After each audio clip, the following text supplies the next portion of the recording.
اعوذ باللہ من الشیطان الرجیم بسم اللہ الرحمن الرحیم یا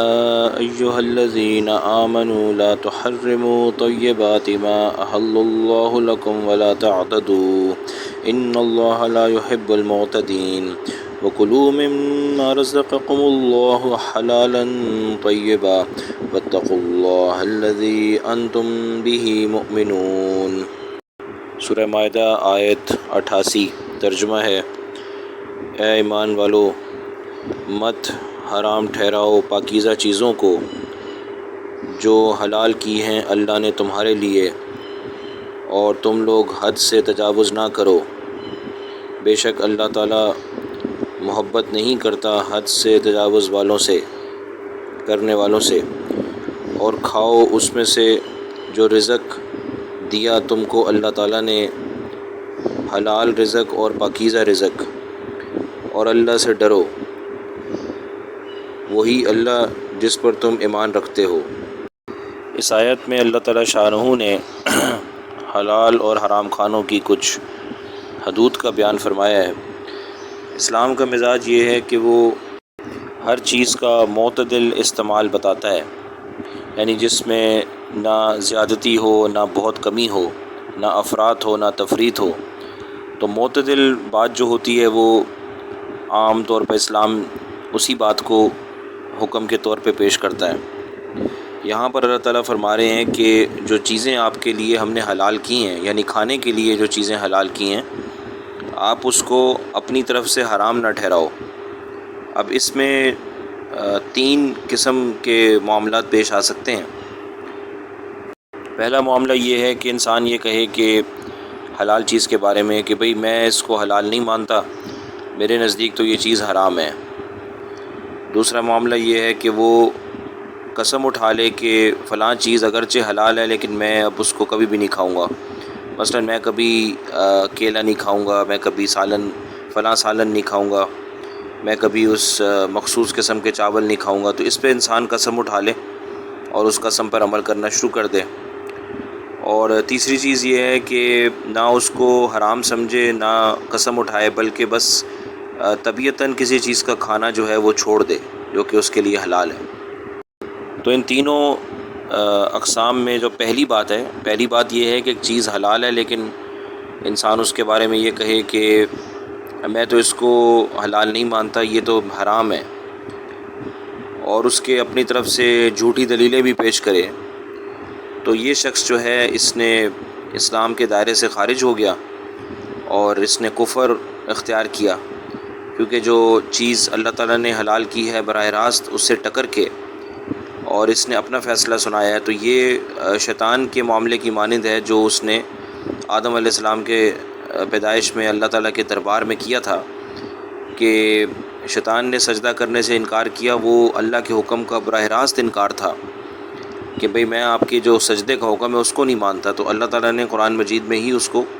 یعنی کافر قرار دے دیا، یعنی اسلام سے اب تمہارا پیروی سے، فرما برداری سے کوئی تعلق نہیں ہے۔ اسی طرح جو چیزیں ہمارے لیے حلال ہیں ان کو اپنی طرف سے بغیر کسی واضح دلیل کے، جو کہ پوری امت جس کو قبول کر سکے، اپنے ذہن میں 2-3 دلائل بنا کے اور اپنے آپ کو راضی کر لینا، نہیں بھئی یہ چیز تو ہمیں نہیں کھانی چاہیے، تو یہ چیز جو ہے نا قطعاً جائز نہیں ہے اور یہ اسلام سے نکل جانے والی بات ہے۔ مثال کے طور پہ اونٹ کا گوشت کھانے کی اجازت ہے، تو ایک شخص یہ کہے کہ بھئی اونٹ کا گوشت جو ہے وہ حرام ہے، اس کو حلال نہیں ہونا چاہیے تھا، تو یہ شخص پھر اسلام کے دائرے سے نکل جاتا ہے۔ دوسرا جو معاملہ تھا کہ جس میں قسم اٹھا لے بندہ کہ بھئی میں فلاں چیز نہیں کھاؤں گا، یعنی ایک چیز حلال ہے اور وہ قسم کھا بیٹھا ہے کہ بھئی میں یہ چیز جو ہے حلال چیز نہیں کھاؤں گا، تو قسم تو اس کی ہو جائے گی اگر وہ قسم کے وہ الفاظ استعمال کرتا ہے اور اس کی نیت قسم کی ہے۔ مثلا وہ یہ کہتا ہے کہ میں اللہ کی قسم کھاتا ہوں کہ میں کیلا نہیں کھاؤں گا، یا میں اللہ کی قسم کھاتا ہوں کہ میں فلاں چیز کبھی بھی نہیں پیوں گا، مثلا میں کسی کوئی مخصوص کوئی شربت ہے وہ میں کبھی بھی نہیں پیوں گا، یا میں اس کو قسم اٹھاتا ہوں کہ فلاں جو کھانا ہے وہ میرے پہ اوپر حرام ہو گیا ہے۔ تو اس طرح کے اگر وہ الفاظ استعمال کرتا ہے تو اس کی قسم تو ہو جائے گی، لیکن بلا ضرورت بغیر کسی واضح دلیل کے یہ ایسی قسم کھانا جو ہے گناہ ہے۔ اب مثال کے طور پر دلیل یہ ہو سکتی ہے کہ ہمیں پتہ ہے کہ کوئی مشروب جو ہے وہ کافروں کی طرف سے آتا ہے اور وہ حضور پاک صلی اللہ علیہ وسلم کے دشمن ہے۔ مثلاً احمدی طبقہ ہے، قادیانی طبقہ جو ہے، وہ اگر کوئی اپنا کوئی مشروب بناتے ہیں تو چونکہ ہمیں حضور اکرم صلی اللہ علیہ وسلم سے بہت زیادہ محبت ہے، اور قادیانیوں کا جو گناہ ہے وہ عام کفار کے گناہ سے بہت بڑا ہوا ہے کہ مذہب اسلام کو پورا کا پورا لے کر اور نبی کو بدل دینا، تو یہ بہت بڑا گناہ ہے، اور ایسے کفار کو زندیق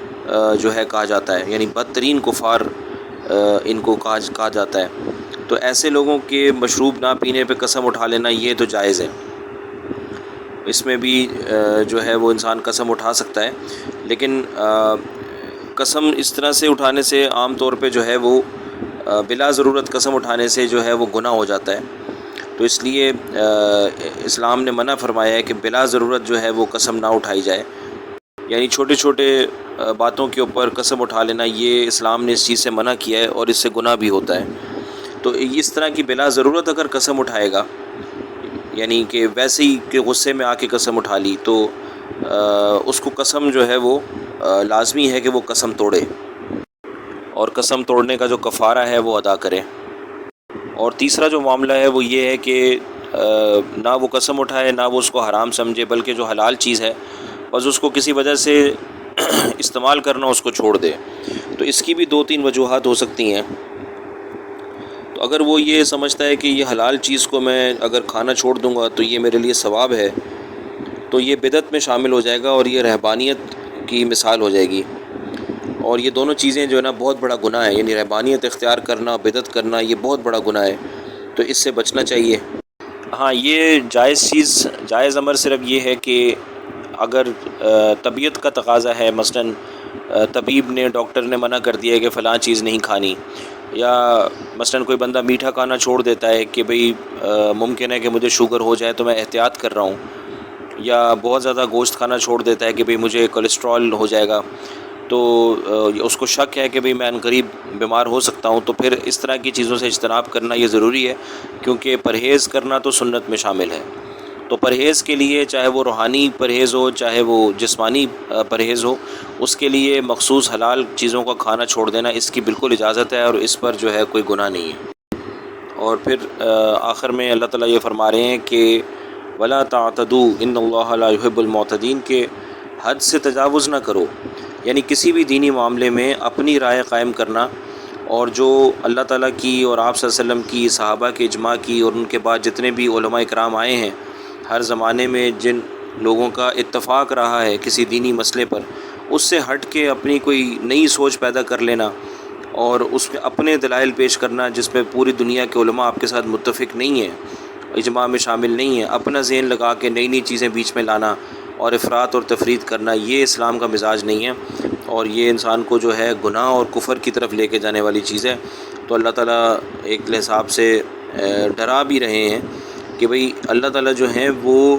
اعتدال سے ہٹنے والوں کو پسند نہیں فرماتے۔ اسی طرح علماء کرام فرماتے ہیں کہ بھئی جو شخص کماتا ہے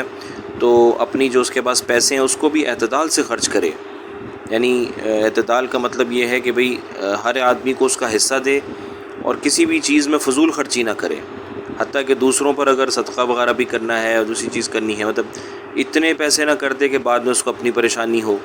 یا گھر کے معاملے میں اتنے پیسے خرچ کر دیے کہ اب دوسروں کے جو حقوق ہیں، فقراء کے حقوق ہیں، مہاجرین کے حقوق ہیں، ماں باپ کے حقوق ہیں، تو وہ حقوق جو ہیں وہ جو ہے پورا نہ کر سکے، اس کے پاس پیسے ہی ختم ہو جائیں،